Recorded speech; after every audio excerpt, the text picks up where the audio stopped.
Alright everybody, and welcome back to another match preview on the channel. There's lots to talk about in this one.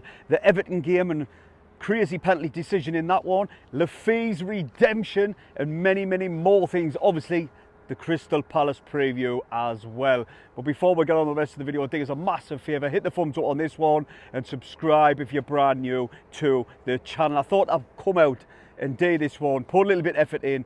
Family reasons I haven't been giving this channel much attention. Obviously, you can all understand that, but we're cracking back on now. But also, these videos are sponsored by Tyne & Wear Garage Doors. Go and check them out on Facebook if you haven't already. Now then, let's crack straight into this one. Now then, the Everton game seeing the return of Siddiqui, and my God, we've missed his energy. He's got energy in abundance. He never stops running all game. We dominated the majority of that game, we really did. Now, Lafay, I was so buzzing for him, absolutely buzzing for him. I said the decision he made in the game against Brentford when you 1-0 down, it was a terrible decision, let's be honest, but I said let's back the lad. He's always one of the first names on the team sheet, and I'm so glad I took that approach with it, because I've seen a lot of people giving him a hell of a lot worse stick on social media, which is unjust in my opinion. Now his penalty, he took it really well, no messing about against a much better goalkeeper as well in Jordan Pickford, just smashed it. But his goal, what he took that when it came in, and he just showed a lot of composure and buried it past Pickford. I was over the moon that Lafay responded, and he didn't have his head down, and he went out there and he went for this game. And that's the same with the majority of the Sunderland players. Now another player I'd like to talk about. We've all seen the rumours regarding a potential move to Championship clubs, Coventry, Birmingham, and a few other ones. We've seen them in the press. But he came out and said he's gone nowhere, and that's Luke O'Nien. And I tell you what, if he plays the way he did against Everton, I didn't want him to go anywhere. What a performance. Now, Luke O'Nien spoke about it on social media, especially Instagram, that the pace of the Premier League, you've got to think much quicker. And I noticed Luke's passing was just so crisp. One-touch passing, linking up with Xhaka, getting it down the wing quick. He had an outstanding game, and long may it continue. If he plays like that, he's going to give Reggie headaches, he really is. One criticism I've got, and I didn't like to see it because I really do like the two lads, and that's Dingra and Mundle.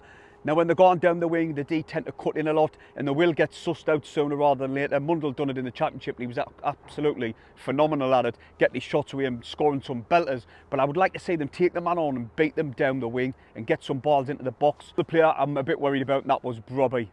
You know what he brings to the team, his physicality, his hold-up play. Well, he got brought on, didn't he? And then he got subbed off.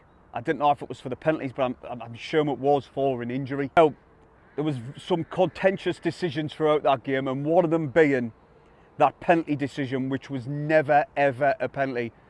It's only the referee who thought it was, because nobody else did. And it sort of changed the game a little bit. That with the, I think he's called Azonzo or something like that. He plays out on the wing.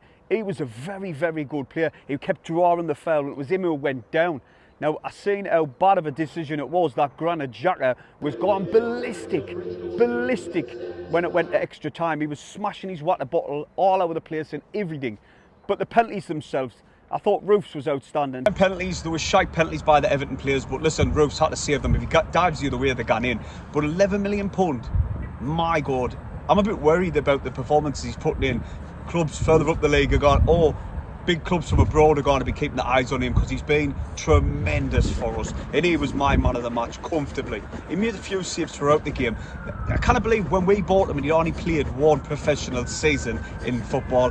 It's absolutely tremendous how good he's been. Other than the transfer rumours that Tiabai, I think that his name is, I haven't done much research. Once there's more meat on the bones, I will bring you a transfer rumour video, but it's all rumours, and I know years hate them. I love them, but yes, hate them. Now, John Lucouri, there's been fresh interest in him with his move to Sunderland, and also, like I said, Celtic are back in, apparently, that's what I've heard this morning, for that Tiabai. Then moving on to Crystal Palace, Oliver Glasner's done an outstanding job since moving from Frankfurt to Palace. He's won them the FA Cup and the Community Shield along the way, but the form is hit of a stumble block, to say the least. They haven't won one game in the last 9 in all competitions, losing 6 and drawn 3. And in the league, form overall sees them down in 19th.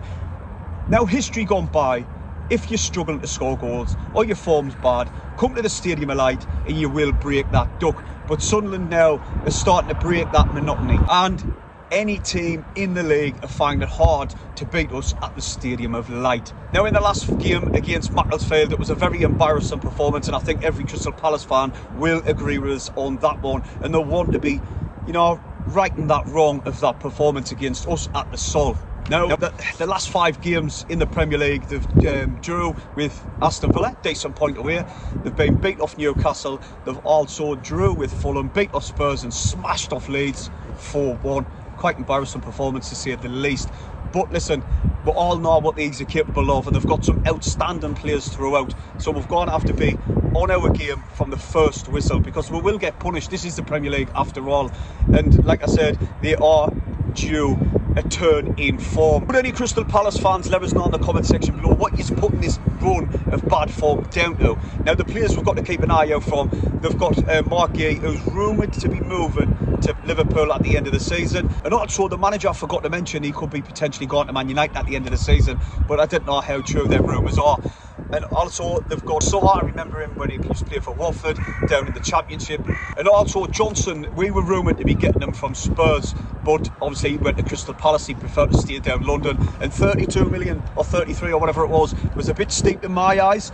Now, he's always a threat. I remember him from the Lincoln City days, and he gave me nightmares, to say the least. And obviously he's come on leaps and bounds since then. He's one we're going to have to keep an eye on. Obviously Wharton from Blackburn, I remember him in the Championship days. What an outstanding midfielder he is. We'll always got to keep an eye on him. Hughes, I think he's a very good player as well.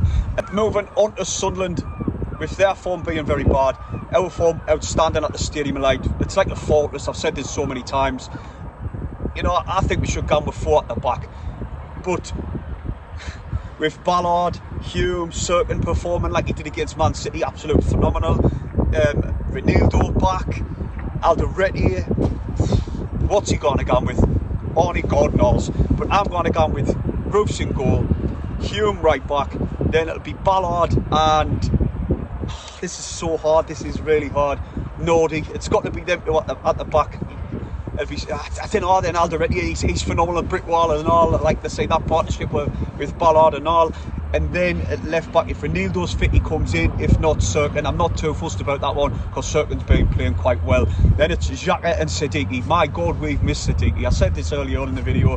He's got a massive engine on him, and he just guns constantly throughout the game, and he's constantly winning the ball back for us, and getting into the players' faces. So for me, it will be them two, with Lafay, Adingra on the right.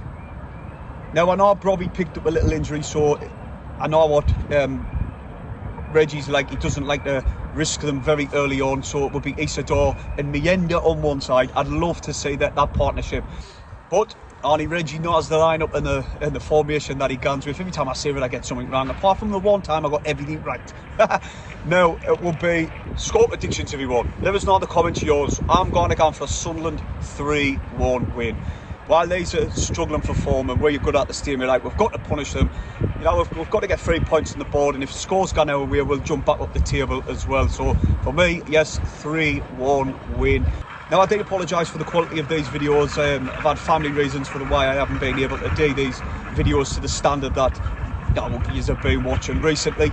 Things will be back to normal soon, I promise. But hit the thumbs up, subscribe if you're new, and I'll see you in the next video.